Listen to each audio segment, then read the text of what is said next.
ایان کو خط لکھنے کا بہت شوق تھا، حالانکہ دنیا ای میلز اور میسیجز پر چل رہی تھی۔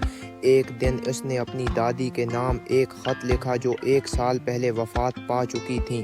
وہ نہیں جانتا تھا کہ اسے کہاں بھیجے، اس لیے اس نے بغیر پتے کے اسے لیٹر باکس میں ڈال دیا۔ اگلے دن ڈاکیا دروازے پر آیا، چہرے پر حیرت کے آثار تھے۔ "تمہارا خط یہ وقت میں پیچھے چلا گیا ہے," اس نے کہا اور ایان کو ایک جواب دیا۔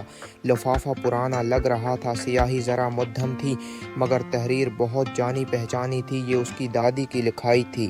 حیران اور خوش ایان نے خط و کتابت جاری رکھی۔ اس کی دادی جو 50 سال پہلے کے زمانے میں تھیں، اسے ایک دور کے رشتہ دار کی طرح سمجھ رہی تھیں، لیکن پھر عجیب باتیں ہونے لگیں۔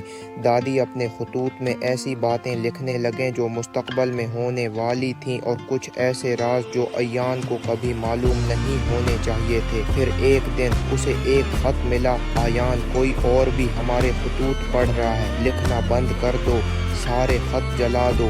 ایان خوفزدہ ہو گیا۔